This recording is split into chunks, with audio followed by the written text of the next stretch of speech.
नमस्कार। Science behind the meditation की यात्रा में हम अगले पड़ाव की ओर चलते हैं। आप सभी श्रोतागण का अभिनंदन व आभार। हम प्रस्तुत कर रहे हैं science behind the meditation book की ऑडियो बुक, जो कि अमेजॉन, किंडले और फ्लिपकार्ट पर अवेलेबल है।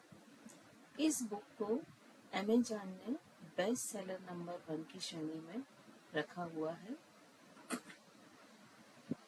इसकी लिंक डिस्क्रिप्शन बॉक्स में अवेलेबल है। साइंस बिहाइंड द मेडिटेशन इस बुक के ऑथर हैं डॉक्टर रचना जैन, जो कि एक योग थेरेपिस्ट तथा न्यूरोलिंग्विस्टिक प्रोग्रामिंग प्रैक्टिशनर है। यह इस बुक का 11th पार्ट है, जिसमें इस बुक के चैप्टर 19, 20 एवं 21 को हम प्रेजेंट कर रहे हैं। तो आइए शुरू करते हैं चैप्टर नंबर 19।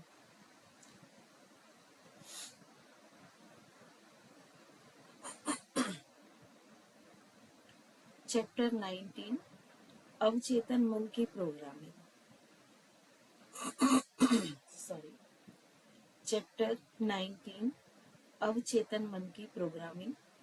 चेतना के 3 स्तर माने गए हैं: चेतन, अवचेतन और अचेतन। चेतन स्तर मानव का वास्तविक क्रियात्मक स्तर है। चेतना में ही मनुष्य का अहम भाव रहता है और यही विचारों का संगठन होता है। अवचेतन स्तर मुख्यतः मानव की याददाश्त, संस्कार एवं धारणाओं के स्तर पर कार्यकारी होता है। अचेतन स्तर में वे बातें रहती हैं जिन्हें हम भूल चुके हैं और जो हमारे यत्न करने पर भी हमें याद नहीं आती हैं, और विशेष प्रक्रिया से जिन्हें याद कराया जाता है। जो अनुभूतियां एक बार चेतना में रहती हैं, वे ही कभी अवचेतन में और कभी अचेतन मन में चली जाती हैं। ध्यान योग का सिद्धांत अवचेतन मन की प्रोग्रामिंग पर आधारित है। अतः हमें यह समझने की आवश्यकता है कि हमारा मन प्राकृतिक रूप से किस तरह से प्रोग्राम होता है और उसे बाहरी साधनों के द्वारा किस तरह से प्रोग्राम करके मन चाहे परिणामों को प्राप्त किया जा सकता है। विचारों की ग्रहणशीलता। मानव मन की यह प्रकृति है कि वह विचारों को 3 तरह से ग्रहण करता है। वर्बल अर्थात बचपन में हम बातचीत के द्वारा जो सीखते हैं। मॉडलिंग यानी हम अपने आदर्श को देखकर जो सीखते हैं। और थर्ड है इवेंट। इसके अंतर्गत कुछ विशेष घटनाओं के द्वारा अनुभव हमें प्राप्त होता है और जिनके द्वारा हम सीखते हैं। जो भी विचार हमारे मन में आते हैं, वे सबसे पहले हमारे चेतन मन द्वारा विश्लेषित किए जाते हैं। यह विश्लेषण चेतन मन अपने तार्किक ज्ञान व अनुभव के आधार पर करता है। यदि ये विचार चेतन मन को स्वीकार करने योग्य लगते हैं, तो ये विचार अवचेतन मन में प्रवेश कर प्रभावी हो जाते हैं। यदि ये चेतन मन द्वारा स्वीकारे नहीं जाते हैं, तो हमारे अवचेतन मन में ये विचार प्रवेश नहीं करते हैं। जब कभी हम ऐसे विचारों को अवचेतन मन में प्रवेश कराना चाहते हैं, जिन्हें हमारा चेतन मन अस्वीकार कर सकता है, तब हमें कुछ ऐसे साधनों का प्रयोग करना पड़ता है जिससे हमारा चेतन मन उदासीन हो जाए और हमारा अवचेतन मन सीधे उन विचारों को भी ग्रहण कर सके। चूंकि अवचेतन मन किसी भी विचार का विश्लेषण नहीं करता है, इसीलिए वो उन्हें क्रियान्वित करना शुरू कर देता है। इसी सिद्धांत के आधार पर ध्यान को डिजाइन करके ध्यान योग द्वारा रोगी का उपचार करना संभव होता है। मस्तिष्क तरंगें। चेतना की विभिन्न अवस्थाएं जागृत, स्वप्न तथा सुषुप्ति में चित्त में वृत्तियों का निर्माण होता है। ये वृत्तियां 2 तरह की होती हैं, क्लिष्ट तथा अक्लिष्ट। क्लिष्ट वृत्तियां वो हैं जब बाहर से आने वाली उद्वेलनाएं चंचल व अशांत होती हैं, तथा अक्लिष्ट वृत्तियां वे हैं जब हम शांत होते हैं, ध्यान कर रहे होते हैं, नींद में होते हैं या स्वप्न अवस्था में होते हैं। पतंजलि योग दर्शन के अनुसार वृत्तियां 5 प्रकार की होती हैं: प्रमाण, विपर्य, विकल्प, निंदा, निद्रा, व स्मृति। यहाँ पर एक बार पुनः मैं स्पष्ट करती हूँ कि जो 5 वृत्तियां हैं वो हैं प्रमाण, विपर्यय, विकल्प, निद्रा व स्मृति। चित्त में जब इन वृत्तियों का उदय होता है तब इसका प्रभाव मनुष्य के मस्तिष्क पर पड़ता है और मानव मन के सेरिब्रल कॉर्टेक्स में विद्युतीय विभव उत्पन्न होता है। यह तरंगों के रूप में मस्तिष्क से बाहर आता है, जिसे मस्तिष्कीय विद्युत तरंगे कहते हैं। इन तरंगों का आकलन ईईजी, इलेक्ट्रोएन्सेफलोग्राफी द्वारा किया जाता है। इसके परिणाम को कंप्यूटर पर, जिसे बीम कहते हैं, देखा जा सकता है। मस्तिष्क में पैदा होने वाली सभी तरंगों को हर 2.5 सेकंड में अंकित करता है। मस्तिष्क के संपूर्ण हिस्से के विद्युतीय तरंगों को रंग भरे चित्रों के रूप में यह उपकरण प्रदर्शित करता है। मानव मस्तिष्क से मानस तरंगे प्रस्फुटित होती रहती हैं। पुनर्निर्वेशन या बायो फीडबैक इन मानस तरंगों को नापता व नियंत्रित करता है। इन तरंगों की आवृत्ति, वोल्टेज तथा आयामों की विविधता को नापता है। मानसिक रोगों के उपचार में इस उपकरण का विशेष महत्व होता है। मानव मस्तिष्क लगभग 80 मिलियन से 1 बिलियन न्यूरॉन्स मतलब 80 लाख से 1 अरब कोशिकाओं से मिलकर बना है। इन न्यूरॉन्स में आपस में अनगिनत संबंध रहते हैं। हर न्यूरॉन किसी न किसी तरह से एक दूसरे से संबंधित रहकर एक परिपथ या सर्किट का निर्माण करता है। हर न्यूरॉन सेल में एक एक्साइल फाइबर और अनेक डेंड्राइट्स से मिलकर न्यूरॉन बनता है। न्यूरॉन का एक्साइल फाइबर संवेगों को ग्रहण करता है और डेंड्राइट के माध्यम से उन संवेगों को अन्य कोशिकाओं में प्रसारित करता है।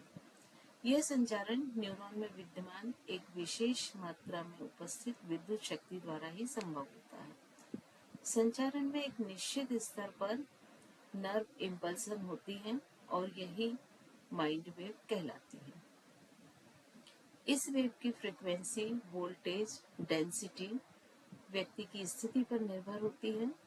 इन माइंड वेव से संपूर्ण मन का परिचय मिलता है। ये केवल मन स्थिति नहीं है। मानव मस्तिष्क में पाई जाने वाली तरंगों को मुख्यतः 4 श्रेणियों में विभक्त किया गया है। यह वर्गीकरण उन तरंगों की आवृत्ति और आयाम के आधार पर किया गया है। मानव मस्तिष्क में बहुत सारे तरह की तरंगें पाई जाती हैं, लेकिन यहाँ हम मुख्य 4 तरंगों का वर्णन करेंगे, जो इस प्रकार है। डेल्टा, जिसकी आवृत्ति होती है 1 से 3.5 हर्ट्ज पर सेकेंड। थीटा, जिसकी आवृत्ति होती है 4 to 7 हर्ट्ज पर सेकेंड। अल्फा, जिसकी आवृत्ति है 8 to 13 हर्ट्ज पर सेकेंड। और बीटा, जिसकी आवृत्ति है 14 to 30 हर्ट्ज पर सेकेंड।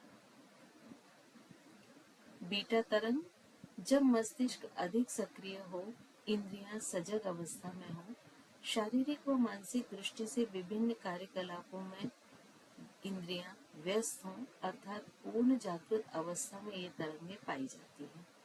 इनका संबंध बाह्य कार्यकलापों से है। ये प्रतिदिन मस्तिष्क में विकीर्ण होती हैं।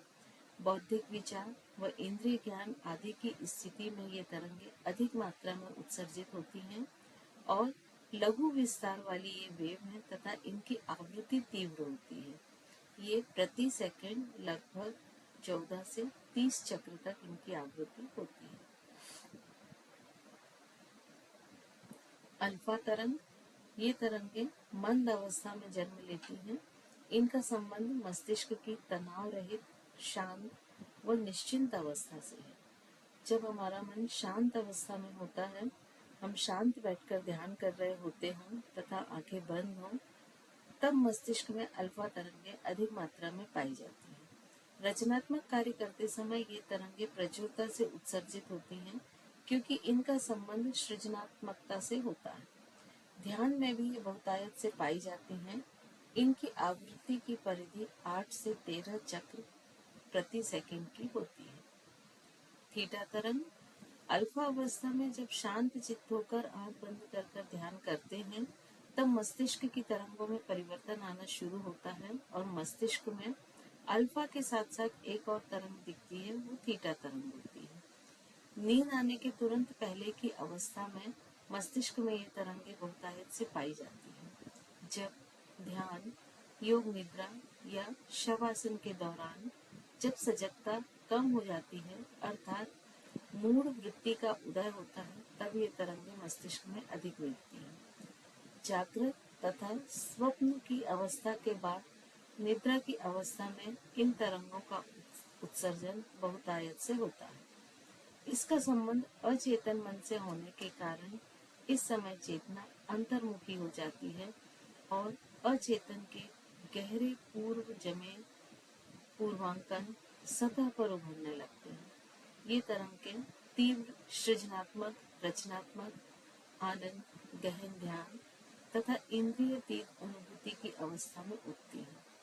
इसकी आवृत्ति परिधि 4 से 7 चक्र प्रति सेकंड है। डेल्टा तरंग, इसका विस्तार अत्यंत गहन है। इन तरंगों के बारे में जानकारी कम है।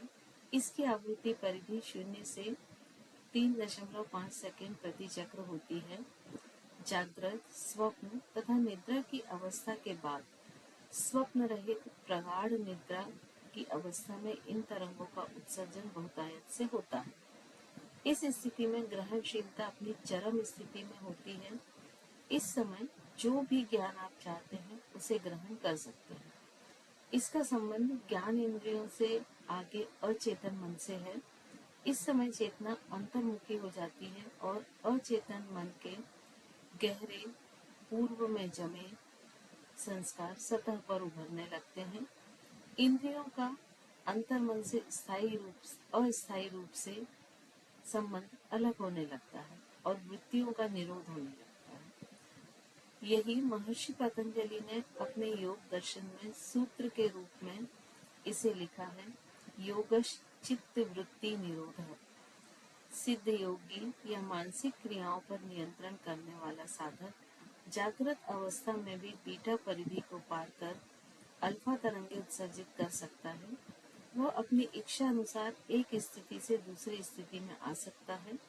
जब वह बीटा, अल्फा तथा थीटा की स्थिति को पार करके डेल्टा की स्थिति को प्राप्त करता है तो यही ध्यान की उच्चतम अवस्था समाधि कहलाती है। इस स्थिति में साधक का शरीर की सभी क्रियाएं जैसे हृदय की धड़कन, श्वसन क्रिया, पाचन क्रिया आदि पर भी नियंत्रण प्राप्त हो जाता है। ध्यान का उद्देश्य ही आंतरिक प्रकृति का उद्घाटन करना है। चैप्टर 20 कल्पना तथा मानसिक दर्शन या प्रत्यक्षीकरण, इमेजिनेशन एंड विजुअलाइजेशन। मन तथा शरीर एक दूसरे के पूरक हैं तथा एक दूसरे से गहन रूप से प्रभावित होते हैं। अतः हम विचारों में सही बदलाव कर हम शारीरिक स्थिति में भी बदलाव ला सकते हैं। यह प्रक्रिया अत्यंत प्रभावी तब होती है जब हमारा मन अल्फा या थीटा आवृत्ति में कार्य कर रहा होता है।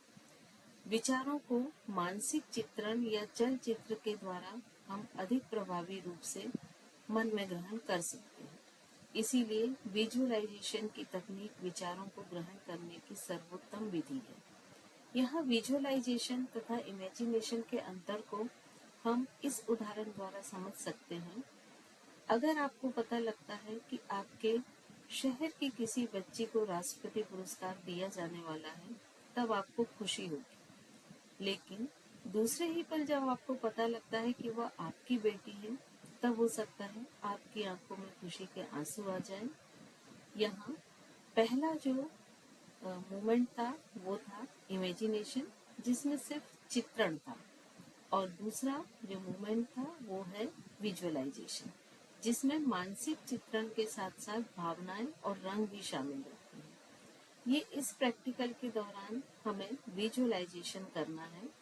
विजुअलाइजेशन में हमारी भावनाएं, रंग और इच्छा पूर्ति की आनंददायी भावना शामिल होती है, तो इससे हमें आश्चर्यजनक परिणामों की प्राप्ति होती है। इस क्रिया को बहुत ही प्रभावशील पाया गया है। आरोग्य की इस प्रक्रिया का प्रारंभ मानसिक धरातल पर सटीक रचनात्मक कल्पनाएं, विचारों या प्रतीकों के माध्यम से मानस दर्शन द्वारा किया जाता है। उदाहरण के लिए, यदि कोई मनुष्य कैंसर से पीड़ित है तो उसके लिए कुछ इस तरह से मानस दर्शन की रचना की जा सकती है कि कैंसर के आकार को निरंतर कम होते हुए कल्पना करें, श्वेत रक्त कणिकाओं की एक सेना को कैंसर के कीटाणुओं से युद्ध करने के लिए भेज दें, हर बार कैंसर के कीटाणुओं को WBC श्वेत रक्त कणिकाओं से हारते हुए तथा संपूर्ण शरीर को स्वस्थ होते हुए देखें। इस प्रक्रिया में रोगी की प्रतिरोधात्मक शक्ति को बढ़ाकर रोग को बढ़ने से रोका जा सकता है तथा रोग के आरंभ में ही रोग को जड़ से नष्ट किया जा सकता है। यह मानसिक शक्ति द्वारा स्वास्थ्य लाभ प्राप्त करने की एक चमत्कारिक विधि है जो कैंसर को पूर्ण रूप से ठीक करने में समर्थ है। विजुअलाइजेशन के लिए ध्यान एक सटीक उपकरण है। जब ध्यान को लगातार एक विशेष दिशा में किया जाता है तो हमारा मानसिक व शारीरिक तनाव कम होता है। जब हमारा संपूर्ण शरीर शिथिल होगा तो मन शांत होकर अल्फा या थीटा आवृत्ति, जो कि हमारी शिथिलता के स्तर पर निर्भर है, पर कार्य करेगा। तो इस दौरान हमारा मन, चेतन मन, उदासीन अवस्था में चला जाएगा और हम निर्देशित ध्यान के द्वारा निर्देशों को सीधे अवचेतन मन में ग्रहण करेंगे। इस प्रोग्राम के द्वारा हमारा अवचेतन मन दिए जाने वाले निर्देशों के अनुसार कार्य करने लगेगा। यदि हम सामान्य रूप से स्वस्थ होने के निर्देश देते हैं तो हमारे सभी शारीरिक संस्थानों को सुचारू रूप से नियंत्रित और क्रियान्वित करेगा तथा सभी शारीरिक अंगों को स्वस्थ रखेगा। यद्यपि हम अल्फा स्तर पर भी अच्छे परिणाम पा सकते हैं, लेकिन थीटा स्तर पर हमें अधिक प्रभावशाली और शक्तिशाली परिणाम देखने को मिलते हैं। हमारे मन का अल्फा या थीटा स्तर पर आना हमारे शिथिलीकरण पर निर्भर करता है। इसमें किसी व्यक्ति विशेष की शारीरिक व मानसिक अवस्थाओं का आकलन करके निर्देशों की रचना की जाती है।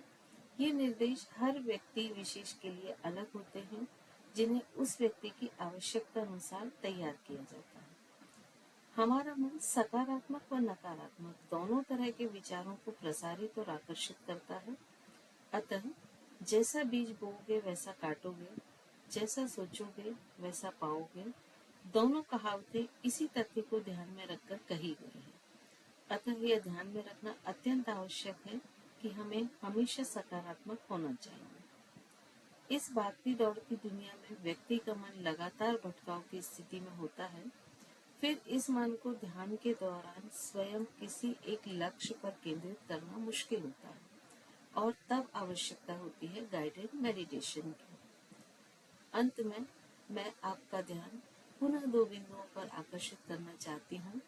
प्रथम, सुखी व निरोग जीवन के लिए हमेशा सकारात्मक विचार रखें जो आपको सकारात्मक परिणाम देंगे। द्वितीय, यह ध्यान यदि आप रात्रि के समय सोने के पूर्व करते हैं तो इसके अधिक प्रभावी परिणाम देखने को मिलते हैं, क्योंकि जितनी देर तक हम सोते हैं उस समय हमारा अवचेतन मन लगातार हमारे आखिरी विचार पर कार्य करता रहता है। रात्रि में जब हम सोते हैं उस समय हमारा शरीर अपने आप को स्वस्थ करता है, सारे दिन के भागम भाग में जो क्षति होती है उसको ठीक करता है। यही कारण है कि बीमार व्यक्ति को डॉक्टर अधिक से अधिक सोने की सलाह देते हैं, जिससे शरीर अपने आप को स्वस्थ कर सके। शरीर का विकास, जैसे लंबाई का बढ़ना, मस्तिष्क का विकास होना आदि भी सोते समय ही होता है। इसीलिए छोटे बच्चे को सोने के घंटे अधिक होते हैं। यदि किसी छोटे बच्चे को सोने ना दिया जाए तो वह बौना रह जाएगा, उसका मस्तिष्क अविकसित रह जाएगा। नींद में मानसिक व शारीरिक विश्राम मिलता है, लेकिन ध्यान में मन शांत होने के कारण नींद से अधिक मानसिक और शारीरिक विश्राम मिलता है।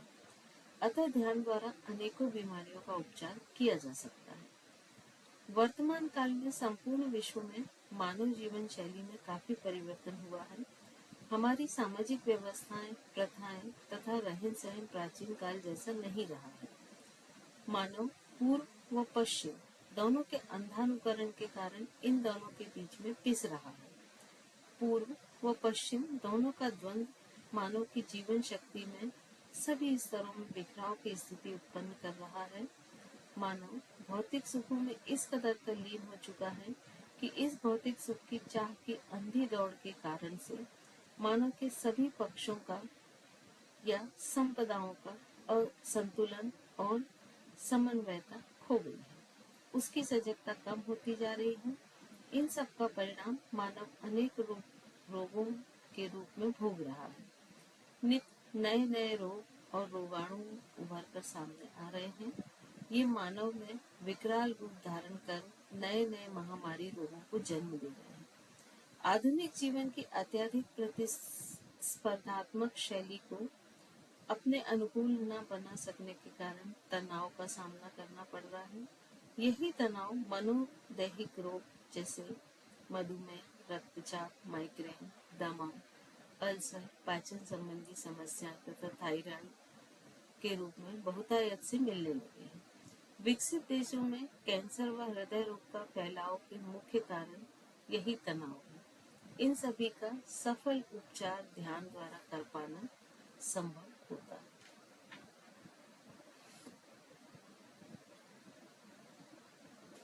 चैप्टर 21 तनाव या स्ट्रेस। यह तनाव मुख्य 3 प्रकार के होते हैं। पहला मानसिक तनाव।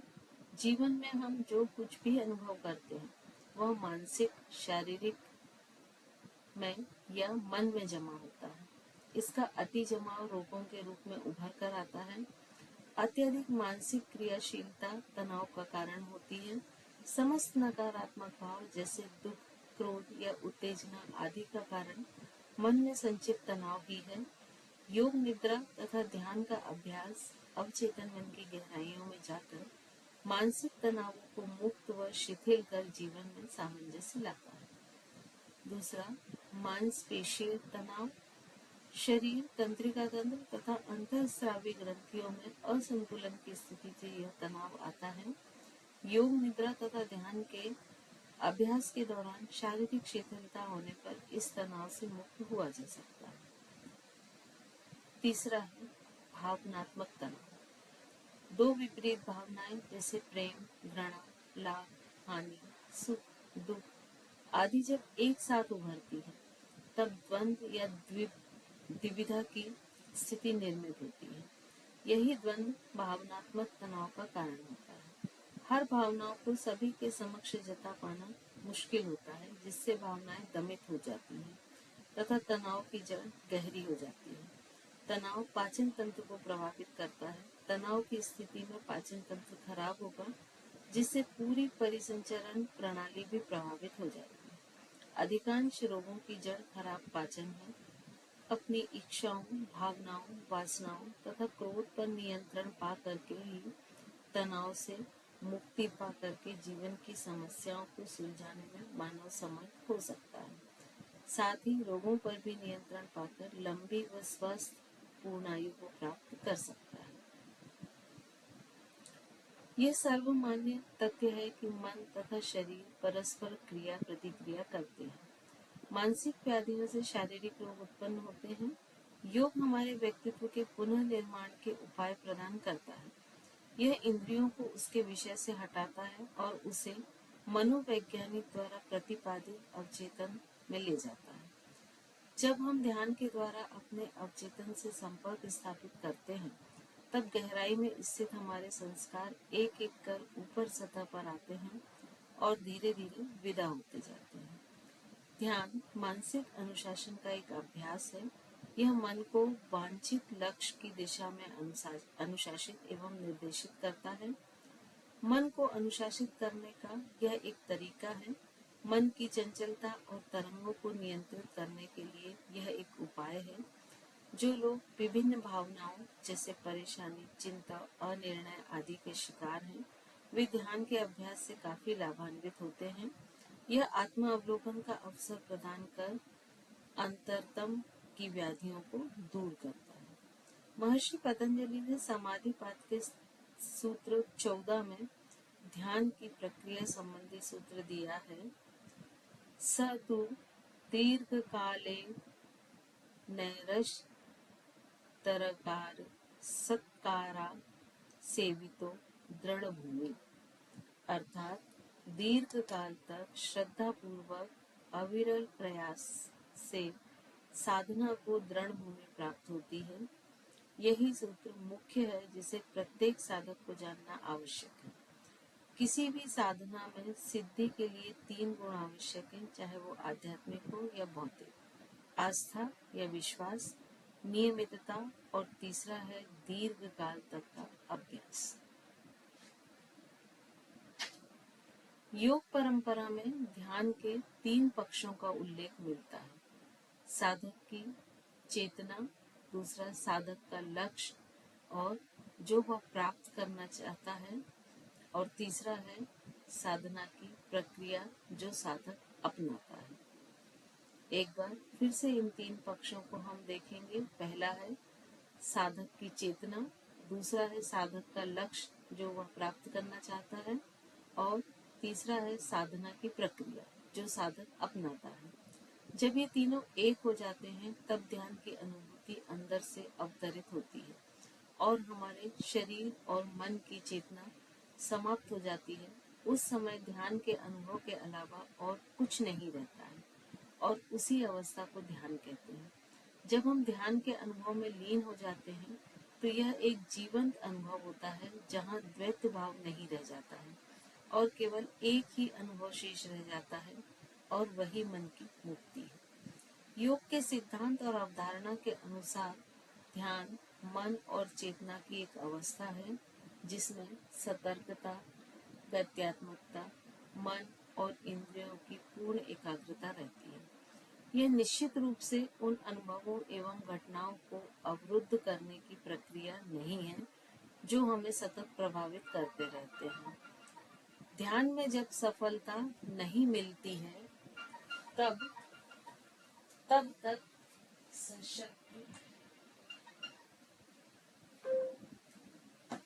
ध्यान में तब तक सफलता नहीं मिलती है जब तक सशक्त संकल्प शक्ति विकसित नहीं कर लेते हैं। ध्यान हमारे शरीर, मन व आत्मा को प्रभावित करता है। यह सभी अवयवों को आराम देता है तथा तनाव रहित करता है। आध्यात्मिक ज्ञान को जागरूक करता है। ध्यान का अर्थ है अपनी चेतना को उच्च स्तर पर लाना। ध्यान के द्वारा मस्तिष्क के विभिन्न केंद्रों को उचित विधि से एक के बाद एक क्रमानुसार उद्वेलित किया जाता है जिससे व्यक्ति के अनुभव स्वाभाविक व उसकी सीमा के अंदर रहे। ध्यान के दौरान मन चेतन, अवचेतन व अचेतन मन की गहराइयों तक जाता है। अतः इन गहराइयों में जमे कर्म उभर कर आते हैं। ये कर्म संस्कार मानव मन के भीतर एकत्रित होते रहते हैं। अचेतन मन चेतना की सबसे गहरी परत है। यहाँ पर संस्कार अंकित तथा संसाधित होते हैं। ये संस्कार अचेतन मन में प्रसुप्त व अव्यक्त पड़े रहते हैं। इन कर्मों को संचित कर्म कहा जाता है। इसके ऊपर अवचेतन मन की परत होती है। यह बहुत गहरी नहीं होती है। यहाँ संस्कार एकत्र होते हैं, ये प्रकट होते हैं तथा परिवर्तित भी होते हैं। अवचेतन मन की स्थिति में कर्मों को प्रारब्ध कर्म कहते हैं। तीसरी तथा सबसे ऊपरी परत चेतन मन की होती है। यहाँ संस्कार परिपक्वता तथा फलन की स्थिति में होते हैं। ये कर्म क्रियामाण कर्म कहलाते हैं। ध्यान राजयोग का अभ्यास है। राजयोग में सप्तम सीढ़ी पर ध्यान का अभ्यास किया जाता है। इस अभ्यास में मन की सजगता को धीरे धीरे बाह्य संसार से हटाकर शरीर में, फिर श्वास प्रश्वास से और अंदर जाते हुए चेतन मन तथा चेतन मन से अवचेतन मन में आकर स्थिर किया जाता है। अभ्यास के दौरान कभी कभी कुछ क्षणों के लिए चेतना लुप्त हो जाती है। इसका अर्थ है कि उस समय चेतना अवचेतन या अचेतन के मध्य बारी बारी से घूम रही है। इस समय इंद्रियों का मस्तिष्क से पूर्णतः संबंध विच्छेद हो जाता है तथा मस्तिष्क के चारों ओर बहने वाले सेरिब्रोस्पाइनल फ्लूइड उच्च ऊर्जा से आवेशित हो जाता है। डॉक्टर इजाक बेंतोव ने अपनी किताब स्टॉकिंग का विद पेंडुलम में लिखा है, इस प्रक्रिया में उन्होंने रिकॉर्ड किया है कि स्थिर रेजोनेंस फ्रीक्वेंसी या अनुनादी तरंगें गहरे ध्यान में घूमने लगती हैं। मस्तिष्क के चारों ओर प्रवाहित होने वाले सेरिब्रोस्पाइनल फ्लूइड में इन तरंगों का प्रभाव स्वरूप छोटी छोटी लयकारी धाराएं एवं तरंगें उत्पन्न होने लगती हैं। ये धीरे धीरे मस्तिष्क की उच्चतर सेरिब्रल एवं आत्मिक शक्तियों को उद्दीप्त या जागृत करती हैं। इस अवस्था में साधक आत्मिक अनुभवों को जानना प्रारंभ कर देता है।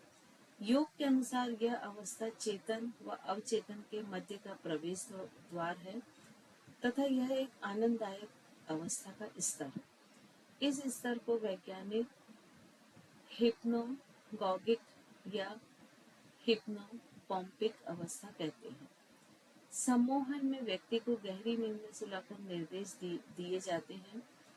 उसका केवल मस्तिष्क सम्मोहन की अवस्था में होता है। चेतना एक छोटे से दायरे में सीमित होती है। व्यक्ति को सम्मोहन की अवस्था में आदेश देकर कुछ भी कराया जा सकता है।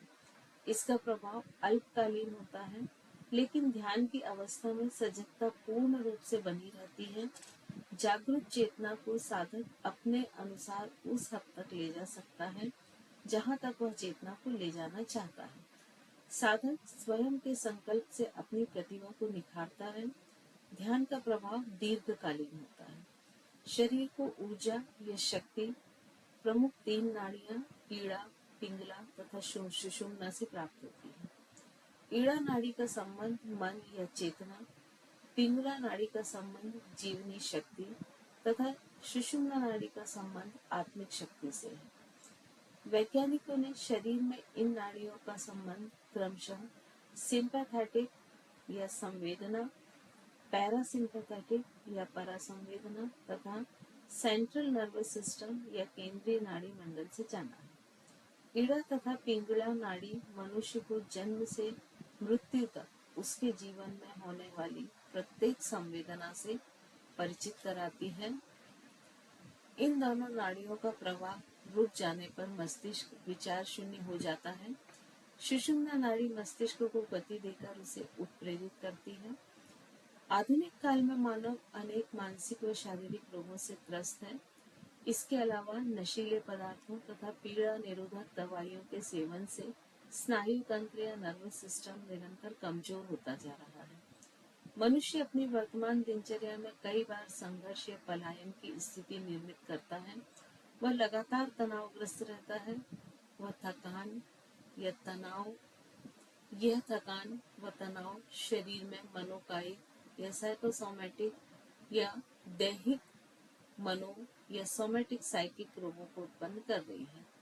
ध्यान तनाव के विरुद्ध कार्य करता है। ध्यान के दौरान अनुकंपीय तंत्रिका तंत्र अति क्रियाशील हो जाता है तथा शरीर की अवस्था एकदम विपरीत हो जाती है। समस्त तंत्रिकाएं तथा मांसपेशियां शिथिल हो जाती हैं। शरीर के सारे अंग तथा संस्थान गहन शारीरिक विश्राम की अवस्था में आ जाते हैं, जिससे शरीर की शक्तिशाली अंतर्निहित पुनरुत्पादक क्रियाएं सक्रिय हो जाती हैं। परिणाम स्वरूप शरीर के ऊतकों में तनाव के कारण होने वाली क्षति कम हो जाती है।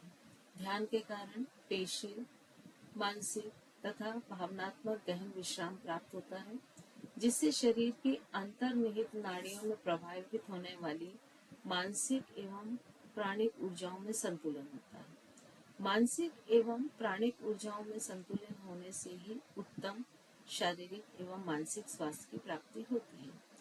मनोवैज्ञानिकों ने अपने अध्ययन के दौरान पाया है कि ध्यान से मनस्तापीय सूचांक न्यूरोटिसिज्म इंडेक्स में कमी आ जाती है। एकाग्रता का विकास होता है। उत्तम शारीरिक व मानसिक स्वास्थ्य रहता है। न्यूरोटिसिज्म इंडेक्स में उच्च स्कोर प्राप्त व्यक्ति को सामान्य मानसिक विकार जैसे चिंता विकार, मूड विकार और पदार्थ उपयोगी विकार के विकसित होने का खतरा माना जाता है। जो व्यक्ति कम स्कोर करते हैं वे भावनात्मक रूप से अधिक स्थिर और तनाव के प्रति कम प्रतिक्रियाशील होते हैं। वे शांत स्वभाव वाले होते हैं। उन्हें तनाव या झुंझलाहट महसूस करने की संभावना कम होती है। इन व्यक्तियों में नकारात्मक भावनाएं कम होती हैं, लेकिन यह आवश्यक नहीं है कि उनमें सकारात्मक उच्च भावनाएं हों। ध्यान की अवस्था में हाइपोथैलेमस की समन्वयित अनुक्रिया को प्रदर्शित करती है। हाइपोथैलेमस शरीर की संपूर्ण स्वचालित तंत्रिका तंत्र को नियंत्रित करता है। यह शरीर की मनोकायिक व कायिक मानसिक क्रियाओं को समन्वित व संतुलित करता है। हाइपोथैलेमस को सेरिब्रल कॉर्टेक्स के संवेदी या मोटर क्षेत्रों के माध्यम से बाह्य वातावरण से संदेश प्राप्त होते हैं। यह अन्य क्षेत्रों से सेरिब्रल कॉर्टेक्स के माध्यम से अस्तित्व से अति सूक्ष्म अतीन्द्रिय आयामों की भी जानकारी प्राप्त कराता है। हाइपोथैलेमस द्वारा ग्रहण किए संदेशों के अनुसार ही मानसिक व भावनात्मक क्रियाएं उत्पन्न होती हैं। यही मानसिक और भावनात्मक क्रियाओं से शरीर के सभी संस्थानों में स्वचालित एवं हार्मोनिक अनुक्रियाएं उत्पन्न होती हैं। हाइपोथैलेमस का मस्तिष्क के कई केंद्रों से सीधा संपर्क रहता है। मस्तिष्क के लिम्बिक सेंटर, जो कि भावनात्मक संवेदनाओं को ग्रहण करता है, से सूक्ष्म तंतुओं द्वारा संपर्क में रहता है। अतः मनुष्य की भावनाएं शारीरिक एवं हार्मोन्स के उद्वेगों द्वारा सीधी प्रभावित होती हैं। इस तरह देखते हैं कि व्यक्ति के भावनात्मक उद्वेगों का संबंध हाइपोथैलेमस व उससे संबंधित क्षेत्रों से रहता है। Hypothalamus reticular activating system RAS का ही एक भाग है। RAS नींद के विभिन्न स्तरों को नियंत्रित करता है। स्वप्न, जागृत तथा सुषुप्ति की अवस्थाओं को यही नियंत्रित करता है। मस्तिष्क में मुख्यतः दो अंतःस्रावी ग्रंथियां पाई जाती हैं, पीनियल तथा पिट्यूटरी ग्रंथि। पीनियल ग्रंथि मटर के दाने के आकार की लाल से भूरे रंग की रचना है, जो मस्तिष्क के सेरिब्रल हेमिस्फीयर के भीतर गहराई में स्थित होती है। इसका कार्य अज्ञात है। यौन अवस्था के आरंभ होने के पश्चात इस ग्रंथि का अपक्षय हो जाता है। पिट्यूटरी ग्रंथि को हाइपोफाइसिस के नाम से भी जाना जाता है। यह मटर के दाने के बराबर छोटी सी भूरे रंग की ग्रंथि है। यह हाइपोथैलेमस के नीचे हाइपोफाइसियल फोसा में स्थित होती है तथा सभी अंतः ग्रंथियों के स्रावन को यही ग्रंथि नियंत्रित करती है। अतः इसे मास्टर ग्लैंड भी कहा जाता है। 8 से 10 वर्ष तक की आयु में पीनियल ग्रंथि के क्षरण होने के पहले तक पिट्यूटरी ग्लैंड पीनियल ग्लैंड के नियंत्रण में रहती है, लेकिन पीनियल ग्रंथि के क्षरण होने के पश्चात पिट्यूटरी ग्रंथि ही समस्त अंतःस्रावी तंत्र को संचालित व नियंत्रित करती है। हाइपोथैलेमस ग्रंथि में मानसिक व भावनात्मक क्रियाओं के नियमन द्वारा पिट्यूटरी ग्रंथि का अंतःस्रावन और व्यवहार प्रभावित होता है। इस तरह हम कह सकते हैं कि पिट्यूटरी ग्रंथि का स्रावन व नियंत्रण हाइपोथैलेमस द्वारा होता है। इस ग्रंथि से लगभग 20 प्रकार के हार्मोन्स निकलते हैं। यही हार्मोन्स मनुष्य की भावनाओं और शरीर की मूल वृत्तियां तथा चेतना, इच्छाओं, आदर्शों, कामनाओं और आकांक्षाओं के बीच समन्वय व संतुलित स्थापित करते हैं। ये हार्मोन्स अत्यंत शक्तिशाली रसायन होते हैं जो रक्त संचार के माध्यम से लक्ष्य स्थानों तक जाते हैं। ये हार्मोन्स मनुष्य के जीवन के सभी पहलुओं से संबंध रखते हैं। ध्यान में अक्सर ध्यान को आज्ञा चक्र पर केंद्रित करते हैं। आज्ञा चक्र का संबंध पिट्यूटरी ग्रंथि से माना जाता है। कुंडलिनी योग विज्ञान में इस ग्रंथि की मनोकायिक क्रियाओं को बहुत अधिक महत्व दिया गया है। पिट्यूटरी ग्रंथि के जिन कार्यों पर पीनियल ग्रंथि का नियंत्रण होता है वे आज्ञा चक्र के कार्य होते हैं। ध्यान इस चक्र को जागृत करने की सबसे शक्तिशाली विधि है। आज्ञा चक्र सबसे महत्वपूर्ण चक्र माना जाता है। चक्रों का जागरण इसी से आरंभ किया जाता है। इस चक्र को गुरु चक्र भी कहते हैं। यह मनुष्य के शारीरिक व मानसिक कार्य क्षेत्रों के बीच में संतुलन बनाए रखता है। इसे तीसरी आंख भी कहा जाता है। इस चक्र के जागरण से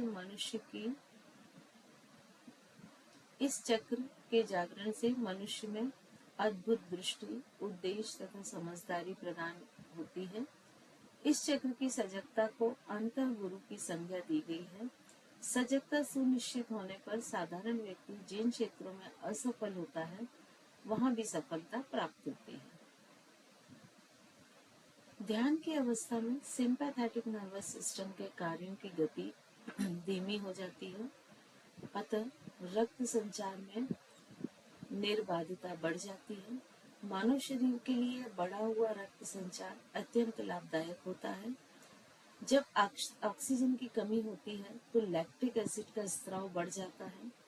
मांसपेशियां जितनी अधिक क्रियाशील होती हैं, उतना इसका स्रावण व संचयन अधिक होता है। जब कोई अंग की मांसपेशी लगातार कार्य करती है, जैसे हम लंबे समय तक जब चलते रहते हैं, तो हमारे पैरों की मांसपेशियां एक समय के बाद थक जाती हैं, उनमें दर्द होने लगता है। चलने की क्रिया को संपन्न कराने के दौरान पैरों की मांसपेशियां बार बार संकुचित होती हैं। पेशी तंतु के संकुचित होने के लिए ऊर्जा की आवश्यकता होती है। ये ऊर्जा आहार, विशेषतः कार्बोहाइड्रेट के ऑक्सीकरण से प्राप्त होती है। भोजन के पाचन क्रिया के समय कार्बोहाइड्रेट ग्लूकोज में परिवर्तित होता है। यह ग्लूकोज की आवश्यकता शरीर को तुरंत नहीं होती है, तो यह ग्लूकोज ग्लाइकोजन में परिवर्तित हो जाता है और लीवर तथा मांसपेशियों में संचित रहता है। पेशियों में संचित ग्लाइकोजन पेशी क्रिया के लिए ऊष्मा और ऊर्जा का स्रोत है। ग्लाइकोजन का ऑक्सीकरण होने पर कार्बन डाइऑक्साइड तथा पानी बनता है तथा ऊर्जा से भरपूर एक यौगिक एडिनोसिन ट्राइफॉस्फेट, जिसे संक्षिप्त में एटीपी कहते हैं, का निर्माण होता है। पेशियों के संकुचन के लिए आवश्यक ऊर्जा एटीपी से प्राप्त होती है और यह यौगिक एडिनोसिन डाइफॉस्फेट में परिवर्तित हो जाता है, जिसे शॉर्ट में एडीपी कहा जाता है। ग्लाइकोजन के ऑक्सीकरण के दौरान पायरुविक एसिड बनता है।